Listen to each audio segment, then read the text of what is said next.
പ്രിയപ്പെട്ടവരെ,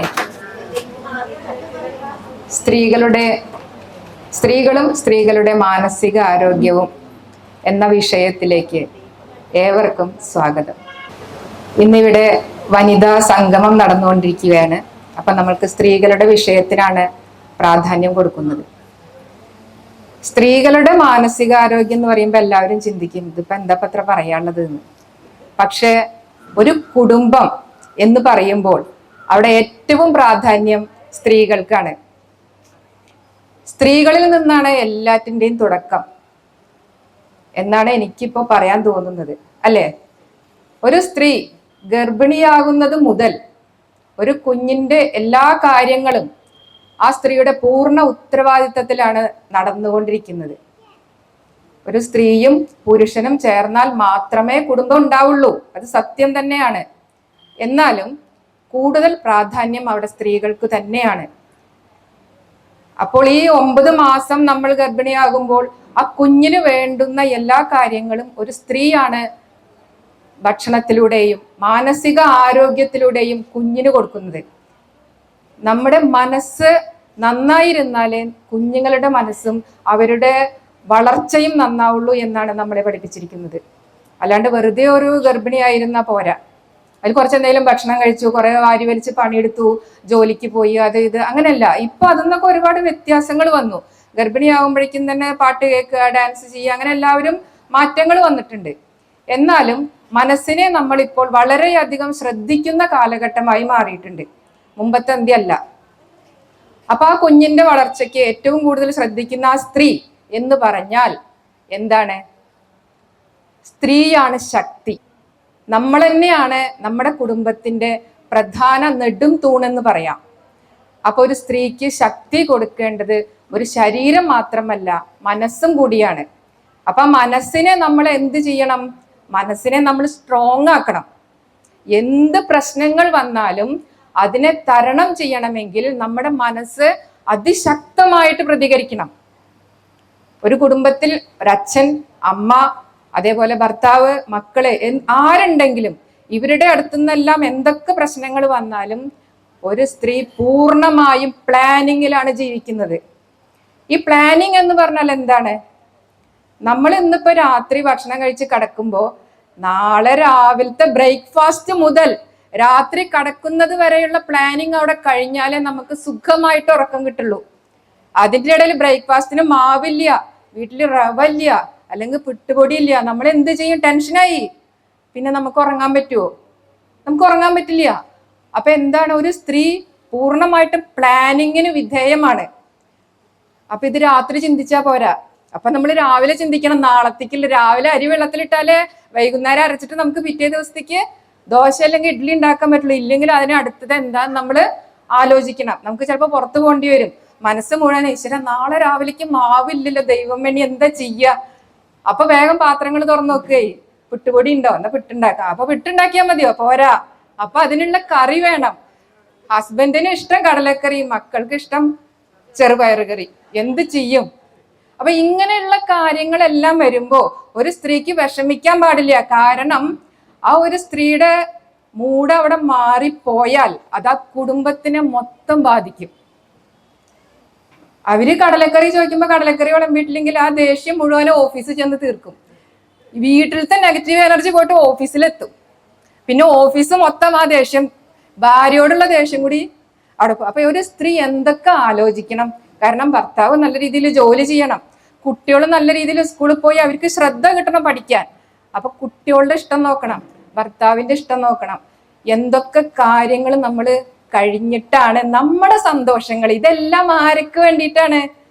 നമ്മുടെ കുടുംബം നല്ല രീതിയിൽ പോകാൻ. പക്ഷെ അതിൻ്റെ ഇടയിൽ നമ്മൾ എന്നുള്ളൊരു വ്യക്തിയെ നമ്മൾ ചിന്തിക്കുമ്പോഴാണ് ഇതിലേക്കെല്ലാം നമുക്ക് സന്തോഷം കൂടുതൽ കൊടുക്കാൻ പറ്റുക, അല്ലേ?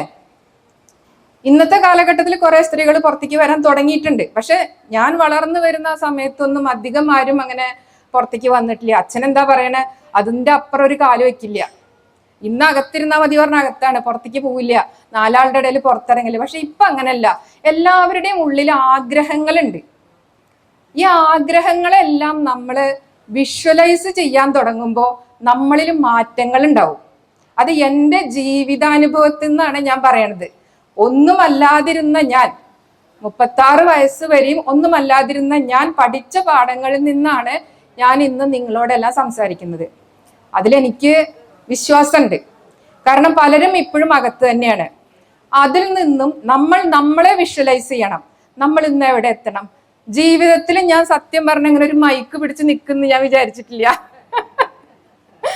അത് നമ്മളെ വിഷ്വലൈസ് ചെയ്യാണ്. നമ്മൾ ഇങ്ങനെ എത്തണം, നമുക്ക് ഇങ്ങനെയൊക്കെ പറ്റണം. കാരണം ഭയങ്കര വിറയല നിൽക്കുമ്പോ എനിക്ക് വിറയൽ മാറണം. അത് എൻ്റെ ആഗ്രഹമാണ്. എനിക്ക് 4 ആളോട് സംസാരിക്കാൻ ധൈര്യം ഉണ്ടായിരുന്നില്ല. പക്ഷെ ഈ ധൈര്യം നമ്മളെ എങ്ങനെ കൊണ്ടുവരിക? നമ്മളെ വിഷ്വലൈസ് ചെയ്യുമ്പോഴേ നമുക്ക് ധൈര്യം വരുള്ളൂ. ഞാൻ വെറും ഒരു VHSC ആയിരുന്ന എൻ്റെ മനസ്സിൽ ഒരു ഡിഗ്രി ഹോൾഡർ എന്നുള്ള ഒരു വിഷ്വലൈസേഷൻ ഉണ്ടായിരുന്നു. എനിക്ക് ആഗ്രഹം ഉണ്ടായിരുന്നു. പക്ഷെ എൻ്റെ സാഹചര്യങ്ങള് അതിന് സമ്മതിച്ചിട്ടുണ്ടായിരുന്നില്ല. പക്ഷെ പ്രായം ഇതൊന്നുമല്ല. ഏത് പ്രായത്തിലും നമുക്ക് നമ്മുടെ ആഗ്രഹങ്ങൾ നടത്താൻ പറ്റും എന്നുള്ള ഉത്തമ ഉദാഹരണം തന്നെയാണ് ഞാൻ. അതുകൊണ്ടുള്ള ധൈര്യം കൊണ്ടാണ് ഞാൻ ഇന്ന് ഉഷച്ചേച്ചി വിളിച്ചപ്പോ എന്നാ ശരി ഞാൻ ഏറ്റെടുക്കാം എന്ന് ഞാൻ പറഞ്ഞത്. ഇങ്ങനെ ഒരു ക്ലാസ് എടുക്കുവോ എന്ന് എൻ്റെ അടുത്ത് ചോദിച്ചു. സത്യം പറഞ്ഞാൽ ക്ലാസ് എടുക്കാനുള്ള ഒരു യോഗ്യത എന്താന്നുള്ളത് എനിക്കറിയില്ല. പക്ഷെ എൻ്റെ അനുഭവം ഞാൻ നിങ്ങളുമായിട്ടൊന്ന് പങ്കുവെക്കുകയാണ്.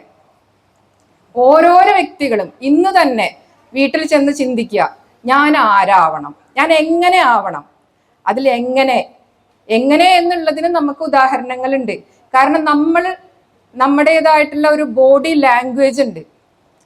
നമ്മൾ ചിന്തിക്കും നമ്മൾ ഇന്ന രീതിയിൽ നടന്നാലാണ് നമ്മളെ മറ്റുള്ളവർക്കും കൂടി ആകർഷിക്കുമ്പോഴാണ് നമ്മുടെ കുടുംബത്തിൽ പോസിറ്റീവ് എനർജി ഉണ്ടാവുള്ളൂ. രാവിലെ നീട്ട് കുളിക്കാണ്ട് തലേ ദിവസത്തെ ഡ്രസ്സ് ഇട്ട് നടക്കുമ്പോൾ നമുക്ക് ഇഷ്ടാവില്ല. അപ്പൊ അവിടെ ഒരു എനർജി ഉണ്ട്. ആ എനർജി നമ്മൾ പോസിറ്റീവ് എനർജി ആക്കി മാറ്റണത് നമ്മൾ കുളിച്ച് ഒരു പൊട്ട് തൊട്ട് ഒരു ചന്ദനക്കുറി ഇട്ട് ഒന്ന് കണ്ണെഴുതി നല്ലൊരു ഡ്രസ്സ് ഇട്ട് വരുമ്പോൾ അവിടെ എന്തായി? ആ വീട്ടിൻ്റെ ഉള്ളിൽ ഒരു പ്രകാശം വന്നു. ഈ പ്രകാശത്തു നിന്നാണ് നമ്മുടെ തുടക്കം. എനിക്ക് തോന്നുന്നു നമ്മുടെ സമുദായത്തിൽ എല്ലാവരും രാവിലെ നീട്ട് കുളിച്ചിട്ടായിരിക്കും എല്ലാവരും ചെയ്യുന്നത്. അപ്പൊ അവിടുന്ന് നമ്മൾ തുടങ്ങുകയാണ്. ഫ്രഷ് ആയിട്ടുള്ള എനർജി വളക്കൊളുത്തുന്നു, നമ്മൾ അടുക്കളയിലേക്ക് കയറുന്നു, നമ്മുടേതായിട്ടുള്ള കാര്യങ്ങളെല്ലാം ചെയ്യുമ്പോഴും നമ്മളെ ഇഷ്ടപ്പെടുന്ന ചില കാര്യങ്ങളിലേക്ക് പോവാൻ നമ്മളൊരു ലക്ഷ്യം അവിടെ കാണുന്നു. ആ ലക്ഷ്യത്തിലേക്ക് എത്താൻ വേണ്ടി ചിലപ്പോൾ വീട്ടിൽ കുറെ പണികൾ ഉണ്ടായിരിക്കും. അപ്പോഴും മനസ്സിൻ്റെ ഉള്ളിൽ ഈ പണി ചെയ്യുന്നതിന്റെ വിഷമം നമുക്ക് മാറ്റി നിർത്താൻ പറ്റും. കാരണം ഇന്ന് എനിക്ക് അവരെ കാണണം, അല്ലെങ്കിൽ ഇന്ന് എനിക്ക് അവിടെ പോണം. ആ പോയി കഴിഞ്ഞാലുള്ള ഗുണം അത് എൻ്റെ ജീവിതത്തിൽ എന്നെ സ്വാധീനിക്കുന്ന ഒരുപാട് കാര്യങ്ങളായിരിക്കും.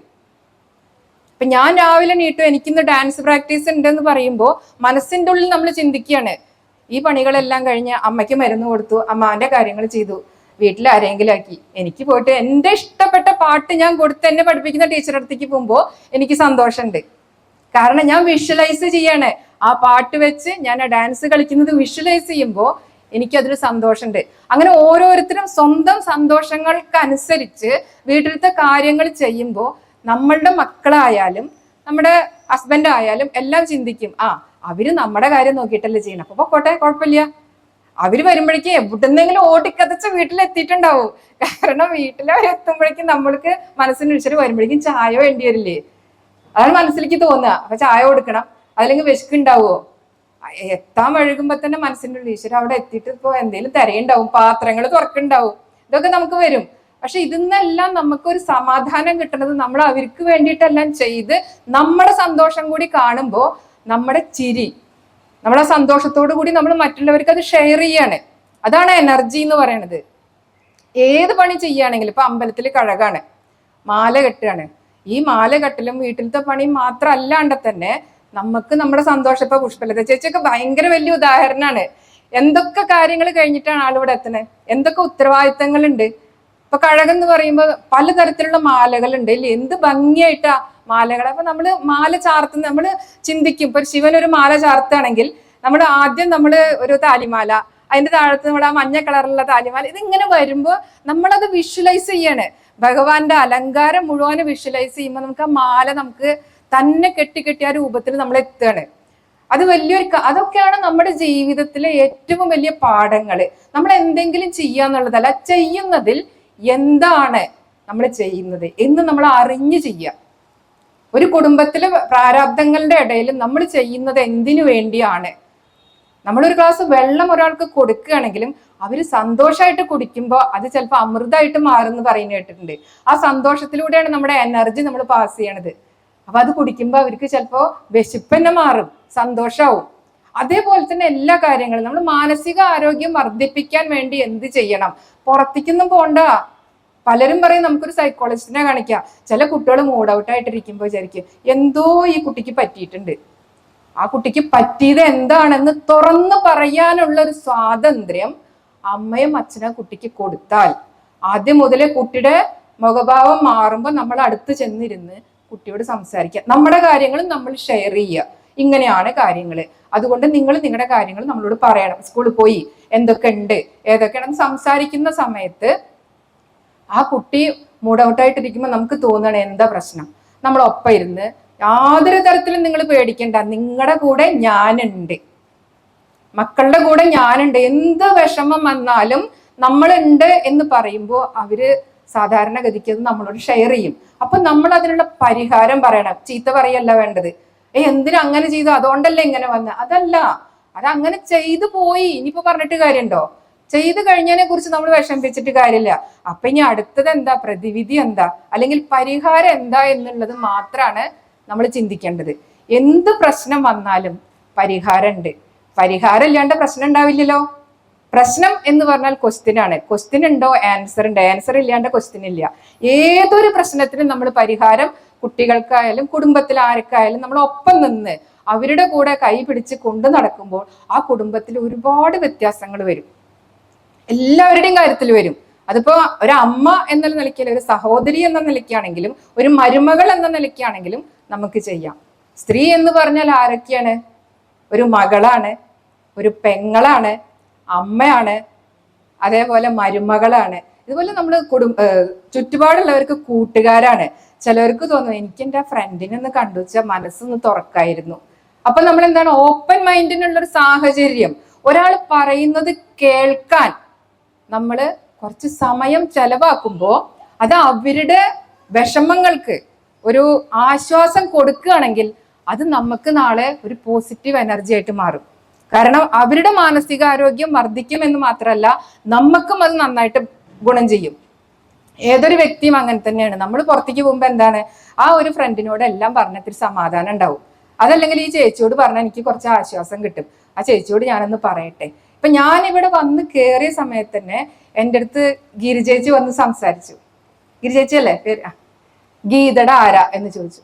ശരിക്കും ആ ചേച്ചി സംസാരിച്ചില്ല എങ്കിൽ എനിക്ക് അവരെ തിരിച്ചറിയില്ലായിരുന്നു. അപ്പൊ നമ്മൾ അറിയുന്ന വ്യക്തികളെ നമ്മൾ ചെന്ന് സംസാരിച്ചു വെച്ചിട്ട് നമുക്കൊന്നും സംഭവിക്കില്ല. എനിക്ക് പക്ഷെ അവരെ കണ്ട തിരിച്ചറിയില്ല. അവര് എൻ്റെ യൂട്യൂബ് ചാനൽ കണ്ടിട്ട് എന്നോട് പ്രതികരിച്ചിട്ടുണ്ടായിരുന്നു. പക്ഷെ ഇവര് ആരാന്നുള്ളത് എനിക്ക് അറിയണ്ടായിരുന്നില്ല. അവർ സംസാരിച്ചപ്പോഴാണ് ഇത് ഇന്ന ആളാണ്. അതാ സംസാരിക്കാൻ കാട്ടുന്ന സന്തോഷം, ആ ഒരു മെന്റാലിറ്റി, അതാണ് നമ്മളെ ഏറ്റവും കൂടുതൽ പോസിറ്റീവ് എനർജിയിലേക്ക് കൊണ്ടുപോകുന്നത്. എനിക്ക് വളരെ സന്തോഷമുണ്ട് സംസാരിച്ചാല്. ഇതുപോലെ ഓരോ വ്യക്തികളും നമ്മൾ തിരിച്ചറിയപ്പെടുമ്പോൾ നമ്മൾ അതിൽ നിന്ന് നമുക്ക് സന്തോഷം ഉണ്ടാവുന്നു. ഈ സന്തോഷമാണ് നമ്മുടെ ചുറ്റുപാടുമുള്ളവർക്ക് നമുക്ക് കൊടുക്കാൻ പറ്റുക. നമ്മൾക്ക് സന്തോഷം ഉണ്ടെങ്കിൽ നമ്മുടെ ചുറ്റുപാടുള്ളതും സന്തോഷിപ്പിക്കാൻ പറ്റുള്ളൂ. അവിടുന്ന് ഈ ചുറ്റുപാടുള്ളതാണ് നമുക്ക് പുറത്തേക്ക് സ്പ്രെഡ് ആവുക. അപ്പൊ നമ്മുടെ കുടുംബത്തിൽ നിന്ന് ചുറ്റുപാട്, അതുപോലെ ഇതുപോലെ ഗ്രൂപ്പുകളെല്ലാം സന്തോഷത്തോടു കൂടി നടക്കണമെങ്കിൽ നമുക്ക് സന്തോഷം ഉണ്ടാവണം. ആ സന്തോഷം എങ്ങനെ ഉണ്ടാക്കണം എന്നുള്ളത് നമ്മൾ തന്നെ ചിന്തിക്കണം. നമുക്ക് വിഷമം ഉണ്ടെങ്കിലും ആ വിഷമം ഉൾക്കൊണ്ട് ഇതിനുള്ള പരിഹാരം, കാരണം എല്ലാവർക്കും പലതരത്തിലുള്ള വിധി, പലതരത്തിലുള്ള സാഹചര്യം ഇതെല്ലാം ഉണ്ടാവും.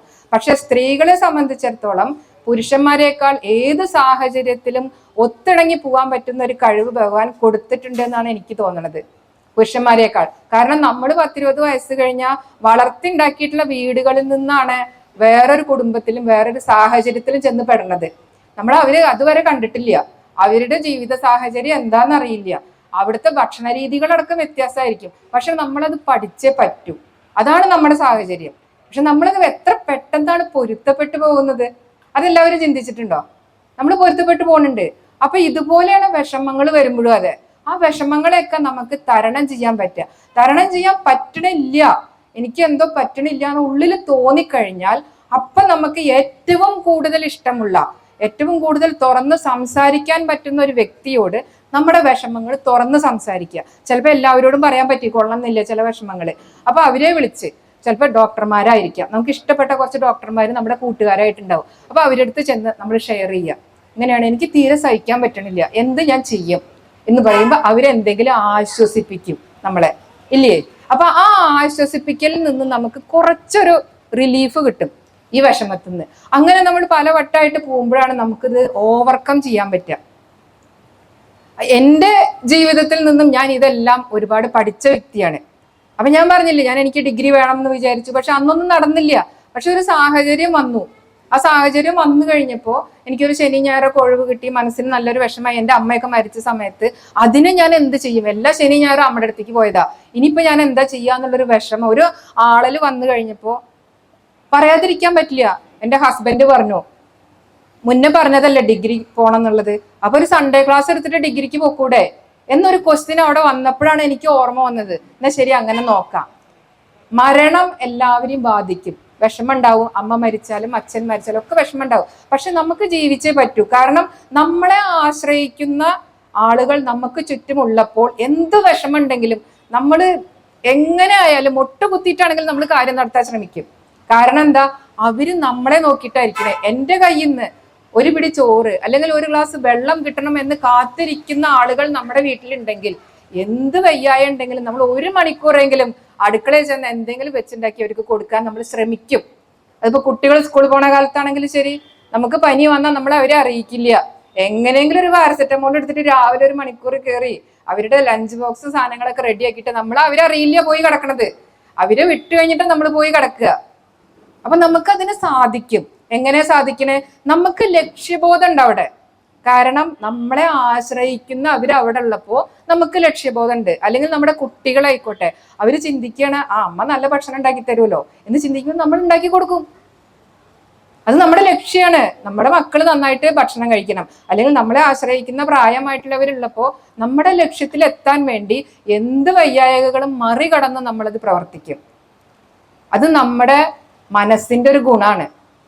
അപ്പൊ നമുക്കൊന്നും ചിന്തിക്കാനുള്ള സമയം കിട്ടില്ല. ഇതേപോലെ വീട്ടിലത്തെ പണിയൊക്കെ കഴിഞ്ഞു, വീട്ടിൽ വേറെ തിരക്കൊന്നുമില്ല. അപ്പൊ ഇനി എന്താ ചെയ്യുക? അപ്പുറത്ത് പോയി എന്തെങ്കിലും നുണ പറയണോ, അല്ലെങ്കിൽ ഇപ്പുറത്ത് പോയി കുറച്ച് സീരിയലിനെ കുറിച്ച് പറയണം? അതാണോ വേണ്ടത്? അതോ നമ്മുടെ ഇഷ്ടങ്ങൾക്കുള്ള സമയം കണ്ടെത്തണോ? ഇപ്പൊ രമചേച്ചിയെ കുറിച്ച് പറഞ്ഞു.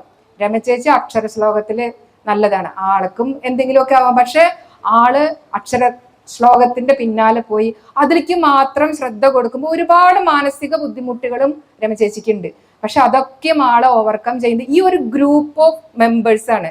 അവിടെ വരുന്ന ആളുകൾ എത്ര പേരുണ്ട്, അവരൊക്കെ ആയിട്ട് സംസാരിക്കുമ്പോൾ അത്രയും നേരം അതൊന്നും മറക്കല്ല, മറന്ന പോലെ നമുക്ക് ഇരിക്കാം, എല്ലാവരുമായിട്ടൊന്ന് ചിരിക്കാം, സംസാരിക്കാം, ആ ശ്ലോകങ്ങളൊന്ന് ചെല്ലാം. അത് ഭഗവാന്റെ കീർത്തനായാലും എന്തായാലും നമുക്ക് നല്ലൊരു എനർജിയാണ് അവിടെ തരുന്നത്. അങ്ങനെ നമ്മളൊരു ഗ്രൂപ്പിലേക്ക് പോകുമ്പോൾ പല തരത്തിലുള്ള വ്യക്തികളെയാണ് നമ്മൾ കാണുന്നത്. പല സാഹചര്യത്തിൽ നിന്ന് വരുന്നവരാണ്. ചില ആൾക്കാർക്ക് വലിയ പ്രശ്നമൊന്നും ഉണ്ടാവില്ല, ചില ആൾക്കാർ ഒരുപാട് ബുദ്ധിമുട്ടുകൾ സഹിച്ചിട്ടായിരിക്കാം ആ ഒരു ഫംഗ്ഷന് വരുന്നത്. പക്ഷെ അപ്പൊ നമ്മൾ ഇവരിലേക്ക് എല്ലാം ആഴത്തിലേക്ക് ഇറങ്ങി പോകുമ്പോഴാണ് ഇവരെ എത്ര കഷ്ടപ്പാട് അനുഭവിച്ചിട്ടാണ്, അപ്പൊ ഞാനൊന്നും അല്ല എന്ന് നമുക്ക് മനസ്സിലാവുന്നത്. ഞാൻ ആരാണെന്ന് ചിന്തിക്കുമ്പോഴാണ് മറ്റുള്ളവർ ആരാണെന്നുള്ളത് നമ്മൾ ചിന്തിക്കാൻ തോന്നുക. അപ്പൊ നമ്മൾ അവരെ കുറിച്ച് അന്വേഷിക്കാൻ പോവുക. അപ്പൊ നമ്മുടെ വാര്യർ സമാജത്തിൽ തന്നെ 2-3 പേരെ ഞാൻ ഇന്റർവ്യൂ ചെയ്തു എന്ന് പറഞ്ഞു. സന്ധ്യ ചേച്ചി ഒരു പ്രൊഫസറാണ്. പക്ഷെ അവരിലുള്ള കഴിവുകൾ എന്താണെന്നുള്ളത് ചിലപ്പോൾ എല്ലാവർക്കും അറിഞ്ഞോളണം എന്നില്ല. അപ്പൊ എനിക്ക് തോന്നി ഇത് ഞാൻ അതൊരു വീഡിയോ എടുത്ത് ഇങ്ങനെ ഇട്ട് കഴിയുമ്പോൾ അറിയാത്ത ആൾക്കാർക്ക് അതിനെക്കുറിച്ച് ഈ എഴുത്തും ഡാൻസും എല്ലാം വളരെ കൗതുകകരമായിട്ടാണ് ഞാനും കണ്ടത്. അപ്പൊ എനിക്കിത് ഭയങ്കര സന്തോഷമായിട്ടാണ് ഞാൻ എല്ലാവരെയും അറിയിക്കാൻ വേണ്ടി അത് ഇട്ടത്. അതേപോലെ തന്നെ പ്രീത ചേച്ചി ഒരു കുടുംബിനിയാണ്. പക്ഷെ പ്രീത ചേച്ചിയുടെ കഴിവുകൾ എന്തൊക്കെയാണെന്നുള്ളത് ആ വീഡിയോ കണ്ടിട്ടുള്ള എല്ലാവർക്കും ഇപ്പൊ പ്രീത ചേച്ചിയുടെ വീട്ടിൽ പോയിട്ട് കാണാൻ പറ്റിക്കൊള്ളണമെന്നില്ല. പ്രീത ചേച്ചി നേരിട്ട് സംസാരിച്ചാലും അറിയില്ല. പക്ഷെ അവരുടെ കഴിവുകൾ ആ വീഡിയോയിൽ ഞാൻ ഒരുവിധമൊക്കെ കാണിച്ചിട്ടുണ്ടായിരുന്നു. അപ്പൊ ഇങ്ങനെയാണ് പല വ്യക്തികളിലും പലതരത്തിലുള്ള കഴിവുകളുണ്ട്. അത് എന്തൊക്കെയാന്ന് ഇപ്പൊ എല്ലാവർക്കും ഒന്നും അറിഞ്ഞോളണമെന്നില്ല. പക്ഷെ അത് അറിയുമ്പോൾ നമ്മൾ അവരെ എടുത്ത് പുറത്തേക്ക് കാണിക്കുമ്പോൾ ആ വ്യക്തിക്കും അതൊരു ഉയർച്ചയാണ്. ഇത് കാണിക്കുന്നവർക്കും കേൾക്കുന്നവർക്കും അത് തോന്നും, ആ ഇവര് ഇത്രയൊക്കെ ചെയ്തതല്ലേ, അപ്പൊ നമുക്കും ഒന്ന് പരിശ്രമിക്കാം. ഇപ്പൊ സുധ ചേച്ചിയൊക്കെ കഴിഞ്ഞ തവണ സുശീലേച്ചിയുടെ ആ ഒരു പ്രോഗ്രാമിന് വരുമ്പോ നല്ല സന്തോഷം ഉണ്ടായിരുന്നില്ലേ? സുശീലേച്ചിയുടെ കാര്യം പറയാതിരിക്കാൻ പറ്റില്ല. കാരണം എല്ലാ കൊല്ലം സുശീലേച്ചി ഒരുപാട് വർക്ക് ചെയ്യുന്നുണ്ട്. നമുക്ക് ആള് സ്കൂളിൽ പോയി പഠിപ്പിക്കുന്നുണ്ട്, കൂടാണ്ട് വേറെ ഒരുപാട് ഉത്തരവാദിത്തങ്ങളുണ്ട്.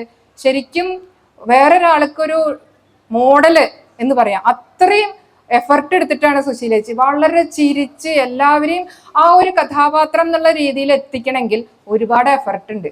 ഒരു റോൾ മോഡൽ തന്നെയാണ് സുശീലേച്ചി. ഇതേപോലെ ഓരോരോ വ്യക്തികളും നമ്മുടെ ഗ്രൂപ്പിൽ ഉണ്ടായിരിക്കും. അവരുടെയൊക്കെ കഴിവുകൾ എന്തൊക്കെയാണെന്നുള്ളത് ഇപ്പോൾ അറിയാത്തവരുണ്ടെങ്കിൽ അറിയിച്ചാൽ നമുക്കത് പറയാം ഇന്നതാണ് എന്നുള്ളത്. ഇതൊക്കെയാണ് ഞാൻ പറയാൻ. ഇപ്പൊ കൂടുതൽ നേരം ഇരുന്നിട്ട് എല്ലാവർക്കും മുഷിഞ്ഞോന്ന് എനിക്കറിയില്ല.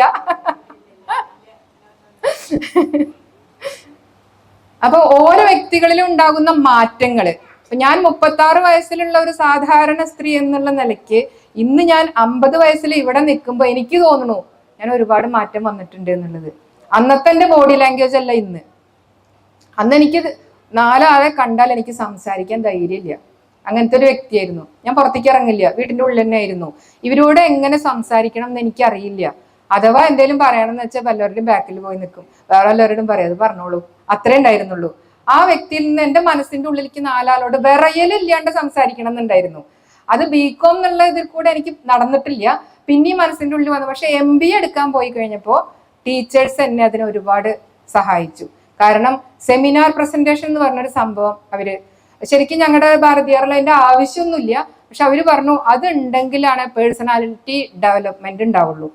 അത് എന്നെ ഒരുപാട് ഹെൽപ്പ് ചെയ്തിട്ടുണ്ട്. കാരണം നമ്മുടെ ക്ലാസ്സിൽ ഒരു 8-10 പേരെ ഉള്ളിച്ചാലും അവരുടെ മുമ്പിൽ നിന്ന് സംസാരിക്കാൻ എനിക്ക് വയ്യ, ഇങ്ങനെ തന്നെ വിറയ്ക്കും. പക്ഷെ മാഷ ആദ്യം വന്ന മാഡം പറയൂ എന്ന് പറയും, ഒരു ടോപ്പിക്ക് തരും, അതിനെക്കുറിച്ച് പറയും. അങ്ങനെ ഒരു 3-4 പ്രസന്റേഷൻ കഴിഞ്ഞപ്പോഴേക്കും ചെറിയൊരു വിറയലൊക്കെ അവിടെ നിന്നു. പിന്നെ ഇവരൊക്കെ മുഖത്തേക്ക് ഒന്ന് നോക്കാം എന്നുള്ളൊരു, എത്ര അറിയണ ആൾക്കാരാണെങ്കിലും ഇവിടെ നിന്നിട്ട് അങ്ങോട്ട് നോക്കുമ്പോൾ നമുക്ക് വർത്താനം പറയാൻ കിട്ടില്ല, അങ്ങനെയായിരുന്നു.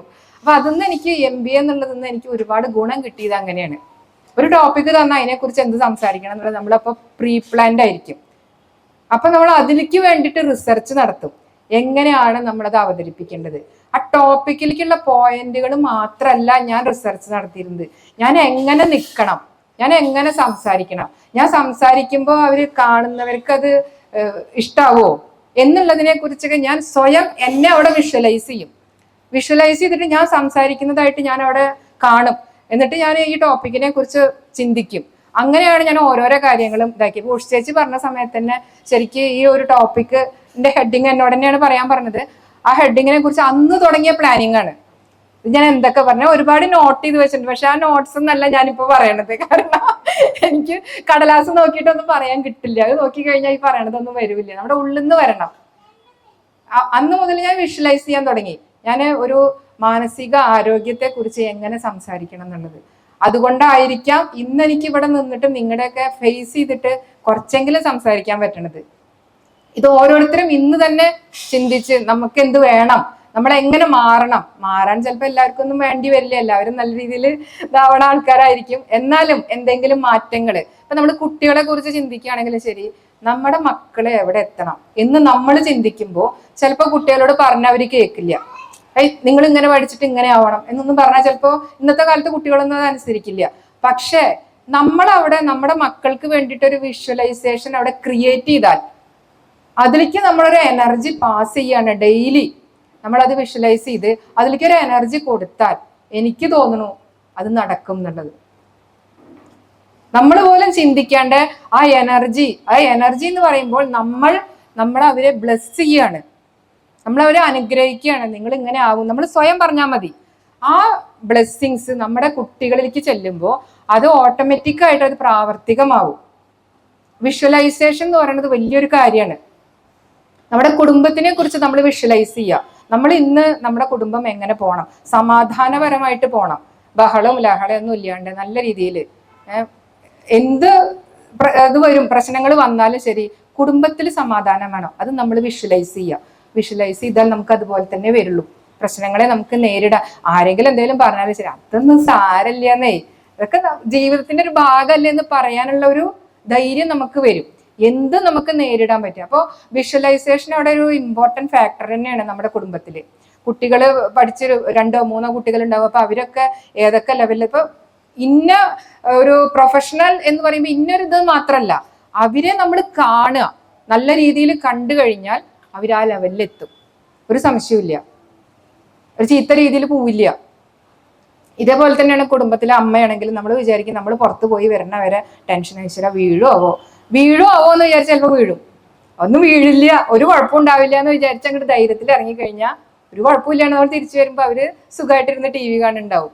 ഒരിക്കലും നമ്മൾ ഒരു കാര്യത്തിനും നോക്കട്ടെ, ആലോചിക്കാം എന്ന് പറഞ്ഞാൽ അത് അവിടെ നടക്കില്ല. ആ ശരി ചെയ്യാം, ഉഷേച്ചി പറഞ്ഞ വഴിക്ക് ഞാൻ നോക്കട്ടെ ആലോചിക്കട്ടെ എന്നല്ല ഞാൻ പറഞ്ഞത്, ശരി ചെയ്യാം എന്നാണ് ഞാൻ പറഞ്ഞത്. ഞാൻ ഇതുവരെ ചെയ്ത് എനിക്ക് പ്രാക്ടീസ് ഉണ്ടായിട്ടല്ല, പക്ഷെ എനിക്ക് അവിടെ വേണം. നമ്മളവിടെ ഒരു പ്രതിജ്ഞ എടുക്കുകയാണ്, ഞാൻ ഇന്നത് ചെയ്യണം എന്ന് ഞാൻ ചിന്തിച്ചാൽ അത് ഞാൻ ചെയ്തിരിക്കും. അത് ചിലപ്പോൾ അവിടെ എത്തണ വഴിക്ക് കുറെ കുഴികളും കുറെ മുള്ളും ഒക്കെ ഉണ്ടാവും. മുള്ളു കുത്തിയാൽ നമ്മളത് വലിച്ചു കളയുക, കുണ്ടിൽ വീണ് പതുക്കെ നീക്കുക, മൊട്ടുകുത്തി നടക്കുക. ശബരിമലയ്ക്ക് പോകുമ്പോൾ എന്തൊക്കെ ആൾക്കാർ തരണം ചെയ്തിട്ടാണ് ഒരു വ്രതം എടുത്ത് മാലിട്ട് കഴിഞ്ഞാൽ അവിടെ എത്തോളം വേറെ ഒന്നും ചിന്തിക്കില്ല. ശബരിമല മാത്രമല്ല, അതേപോലെയാണ് നമ്മുടെ ലക്ഷ്യങ്ങൾ. അതിപ്പോ കുട്ടികളുടെ കാര്യത്തിലായാലും കുടുംബത്തിന്റെ കാര്യത്തിലായാലും അതേപോലെ നമ്മളൊരു പ്രോഗ്രാം അറേഞ്ച് ചെയ്യുമ്പോൾ ഇപ്പൊ സുശീലേച്ചി പറയാണ് ഇന്നൊരു കഥ ഞാൻ ഇവിടെ എടുക്കുന്നുണ്ട് എന്ന് പറഞ്ഞാൽ പിന്നെ നമ്മളവിടെ വിഷ്വലൈസേഷനായി എനിക്ക് ഏത് കഥാപാത്രം കിട്ടണമെന്ന് മാത്രമേ ഞാൻ ചിന്തിക്കുള്ളൂ. ആ കഥാപാത്രത്തിന് പിന്നെ അവിടെ ചിന്തിക്കില്ല. കിട്ടിക്കഴിഞ്ഞാൽ ആ പേര് വെച്ചിട്ട് ഞാൻ അവിടെ ആലോചിക്കും സുശീലേച്ചി എന്താണോ പറയണത്, പിന്നെ നമ്മൾ അത് മാത്രമേ അവിടെ ചിന്തിക്കുള്ളൂ. അതേപോലെ നമ്മൾ എന്ത് കാര്യം ചെയ്യുകയാണെങ്കിലും നമ്മളുടെ വിഷ്വലൈസേഷനാണ് നമ്മളെ അവിടെ നയിക്കണത്. എവിടേക്ക് പോവുകയാണെങ്കിലും ഇന്നിപ്പോ ഞാൻ ഇവിടെ എത്തണം, എനിക്ക് ഒരുപാട് പ്രതിസന്ധികൾ ഉണ്ടായിരുന്നു ഇന്നിവിടെ എത്താൻ. കാരണം വീട്ടിൽ ജോലിക്ക് ആളുണ്ടായിരുന്നില്ല, ഭയങ്കര വിഷമായിരുന്നു. അമ്മയും അമ്മാവനും 90ഉം 87ഉം വയസ്സായി, രണ്ടുപേരും വാക്കറിലാണ്. എനിക്ക് ഭയങ്കര ബുദ്ധിമുട്ടുണ്ടായിരുന്നു. പക്ഷേ എനിക്ക് ഇന്നിവിടെ ഇത് ചെയ്യണം എന്നെന്റെ മനസ്സിലുണ്ടായിരുന്നത് കൊണ്ട് എന്തോ ദൈവത്തിന്റെ അനുഗ്രഹം കൊണ്ടും ഇന്ന് രാവിലെ അവിടെ ജോലിക്ക് ഒരു സ്ത്രീ എത്തി. അവർ ഇന്നലെ വൈകുന്നേരം വന്നു, അവരെ കാര്യങ്ങളൊക്കെ പറഞ്ഞ് ധരിപ്പിച്ച് ഞാൻ ഇന്ന് അവിടുന്ന് പോന്നു. അവരോട് പറഞ്ഞു ഒക്കെ അവിടെ ഇട്ട് പോന്നു, വിശ്വസിച്ച് ഏൽപ്പിച്ചു, ഇനി നിങ്ങൾ ചെയ്തോളൂ എന്ന് പറഞ്ഞു പോന്നു. അപ്പോ അവിടെ നമ്മൾക്ക് നടക്കാനുള്ള വഴി അവിടെ തെളിഞ്ഞു വന്നു. അപ്പൊ നമ്മൾ എന്ത് ചിന്തിക്കുകയാണെങ്കിലും നോക്കട്ടെ അല്ലെങ്കിൽ ആലോചിക്കട്ടെ എന്ന് പറഞ്ഞാൽ ഒരിക്കലും അത് നടക്കും എന്നുള്ളത് നമ്മൾ ചിന്തിക്കേണ്ട. അത് ശരിയാവും, ഞാൻ ചെയ്യും, ഉറപ്പാണ്. ഇപ്പൊ വീട്ടിൽ വന്നു ഒരാൾ പറയും, അപ്പൊ എൻ്റെ അമ്മയൊക്കെ മരിക്കണതിന്റെ മുമ്പ് അമ്മോട് പറഞ്ഞിരുന്നു, എൻ്റെ അമ്മാവൻ ഓപ്പളെ ഇത്തിരി ഉള്ളി സാമ്പാർ ഉണ്ടാക്കുന്നത്, അമ്മയ്ക്ക് തീരെ വയ്യ, ഭയങ്കര ശ്വാസം മുട്ടലായിരുന്നു. ഓപ്പളുടെ ഉള്ളി സാമ്പാർ കഴിക്കാൻ ഭയങ്കര കൊതിയാവുന്നുണ്ട് പറഞ്ഞു. വീട്ടിൽ ഉള്ളി ഇല്ല, പേരക്കുട്ടിയെ വിട്ടിട്ട് ഉള്ളി മേടിപ്പിച്ചുകൊണ്ടെന്നു. വയ്യെങ്കിലും ശരി അമ്മ അവിടെ ഉള്ളി സാമ്പാർ വെച്ചു. സംഭവം ഒരാഴ്ച കഴിയുമ്പോഴേക്കും അമ്മ മരിച്ചാലും ഇന്നും അമ്മാവന്മാര് പറയും, ആ ചെറിയപ്പളുടെ ഉള്ളി സാമ്പാറിന്റെ കാര്യം എനിക്ക് പറയാണ്ടിരിക്കാൻ പറ്റില്ലാണ്. അപ്പൊ എന്താ, എത്ര വയ്യെങ്കിലും അമ്മ അത് അവിടെ ഉണ്ടാക്കി. അവൻ്റെ ആങ്ങളെ വന്നു പറഞ്ഞു. അപ്പൊ നമ്മളത് ചെയ്യും അല്ലെങ്കിൽ ചെയ്യണം എന്ന് വിചാരിച്ചാൽ അത് അവിടെ നടക്കും. എന്തൊരു കാര്യം അങ്ങനെ തന്നെയാണ്. അപ്പൊ ഇന്നിപ്പോ ഒരു നിറമാല വന്നു അമ്പലത്തില്. ഞങ്ങളൊക്കെ അമ്പലത്തിൽ കഴകാൻ കഴിക്കുന്ന കാലത്ത് ഇതേപോലെ പെട്ടെന്നാണ് നിറമാല വരിക. നിറമാല വരുമ്പോ ആലോചിക്കും, ഈശ്വര ഈ പൂവില്ലാത്ത കാലത്തൊക്കെ നിറമാല വന്നാൽ എന്താ ചെയ്യാൻ? ഭഗവാനെ വിളിക്കും, ഭഗവാനെ ഇതൊന്നും നടത്തി കിട്ടാൻ ഒരു വഴി തെളിയിച്ചു തരണേന്ന്. സഞ്ചി എടുക്കുക, നടക്കണ ചെമ്പരത്തി പൂവായാലും മഞ്ഞപ്പൂവായാലും പൊട്ടിച്ചു കൊണ്ടുവന്ന് മാല കെട്ടി ബാക്കി പൂവ് അവിടെ ഉണ്ടാവും നിറമാല കഴിഞ്ഞാൽ. നമ്മൾ എത്ര പൂവുണ്ടാക്കിയാലും. കാരണം എന്താ, അപ്പോഴേക്കും നമ്മള് ആ ശ്രീകോവിലിന്റെ ഉള്ളിലുള്ള മാലകളെ നമ്മൾ അവിടെ വിഷ്വലൈസ് ചെയ്തു. ഒരു മാല പോലും കുറയരുത്. കുറഞ്ഞു കഴിഞ്ഞാൽ വഴിപാട് കഴിക്കുന്നവർക്ക് വിഷമാവും അല്ലെ? ആ വിഷമം നമ്മളെ നെഗറ്റീവ് എനർജി ആയിട്ട് ബാധിക്കും. അപ്പൊ എന്ത് വേണം, അവരുടെ കണ്ണ് നിറയണമെങ്കിൽ, അവർക്ക് ഈ ശ്രീകോവിലിന്റെ ഉള്ളിലേക്ക് നോക്കി അലങ്കാരം നിറഞ്ഞു കാണണമെങ്കിൽ നമ്മൾ അവിടെ ഹാർഡ് വർക്ക് ചെയ്യണം. അപ്പൊ നമ്മളും വിഷ്വലൈസ് ചെയ്തു, ശ്രീകോവിലിന്റെ ഉള്ളിൽ നിറയെ മഞ്ഞയും ചുവപ്പൊക്കെ ആയിട്ടുള്ള നല്ല ഭംഗിയുള്ള മാലകള് നിറച്ച് കെട്ടാൻ പറ്റി. ബാക്കി എത്ര പൂവാറിയാ ഞങ്ങൾ കളയുക. നമ്മുടെ എത്ര ടെൻഷൻ അടിച്ചിരുന്നാലും ശരി, ആ സമയത്ത് ഈ വെയിൽ മുഴുവനെ കൊണ്ടിട്ട് പൂവുണ്ടാക്കിയാലും ശരി, മാല കെട്ടിയാൽ കഴിയില്ല, അത്ര പൂ കിട്ടും. എല്ലാ കാര്യത്തിലും അങ്ങനെ തന്നെയാണ് കേട്ടോ. നമ്മൾ എന്ത് വിചാരിച്ചാലും, ഇല്ലേ നിങ്ങളുടെയൊക്കെ അനുഭവങ്ങളിൽ അങ്ങനെ വരാറില്ലേ? നമ്മൾ എന്തൊരു കാര്യത്തിൽ അങ്ങനെ വിചാരിച്ചാലും നമുക്കത് നടക്കും. പക്ഷെ ഒരിക്കലും നോക്കട്ടെ, ഞാൻ ആലോചിച്ചിട്ട് പറയാം എന്ന് പറഞ്ഞാൽ ചിലപ്പോൾ അവിടെ ഒരു പൂർണ്ണത വരില്ല. എന്തൊരു കാര്യത്തിലും പൂർണ്ണത ഉണ്ടാവില്ല. പൂർണ്ണത വരണോ, നമ്മൾ ഉറപ്പിക്കണം ഇത് നടക്കും, നടന്നേ പറ്റൂ. അപ്പൊ എങ്ങനെയെങ്കിലും നടക്കും. അവിടെ കുറച്ചൊക്കെ ബുദ്ധിമുട്ടുണ്ടാവും. അതാണ് നമ്മുടെ ജീവിതത്തിന്റെ ഓരോരോ വഴികളിൽ നമ്മൾ തെളിയിക്കുന്നത്. ശരിക്കും എനിക്ക് ഇങ്ങനെ ഒരു അവസരം തന്നത് ഉഷേച്ചിയാണ്. എനിക്ക് ഭയങ്കര അധികം സന്തോഷമുണ്ട്. കാരണം എന്താണെന്ന് വെച്ച് കഴിഞ്ഞാൽ ഞാൻ ഇങ്ങനെയൊന്നും സംസാരിച്ചിട്ടില്ല അവിടെ. ആദ്യമായിട്ടാണ് എനിക്ക് ഇങ്ങനെ ഒരു അവസരം തന്നത്. പിന്നെ ഞാൻ ഡാൻസ് ആണെന്ന് പറഞ്ഞാൽ എനിക്ക് പേടിയില്ലാണ്ട് ഞാൻ ചിലപ്പോൾ കളിച്ചൊന്ന് വരും. ഒരു പാട്ട് വെച്ചാൽ നമ്മളിപ്പോൾ ഒരുപാട് സ്റ്റേജുകളിൽ ചെയ്യുകൊണ്ട് എനിക്കത് ധൈര്യമുണ്ട്. ഇത് പറഞ്ഞു കഴിഞ്ഞപ്പോൾ എനിക്ക് പക്ഷെ മനസ്സിൽ ആവശ്യം ഉണ്ടായിരുന്നു, എനിക്ക് ഇതും കൂടി സാധിക്കണം എന്നുള്ളൊരു ആവശ്യം ഉണ്ടായിരുന്നത് കൊണ്ടാണ് ഞാൻ ഓക്കെ പറഞ്ഞത്. പക്ഷെ എനിക്ക് എൻ്റെ വിഷ്വലൈസേഷൻ ഒരു പരിധി വരെ സാധിച്ചു എന്ന് ഞാൻ വിചാരിക്കുന്നു. അപ്പൊ ഇത്രയും നേരം ഇതെല്ലാം കേട്ട് എന്നെ സപ്പോർട്ട് ചെയ്തിരുന്നുള്ള എൻ്റെ എല്ലാ കൂട്ടുകാർക്കും ഒരുപാട് ഒരുപാട് നന്ദി, സ്നേഹം.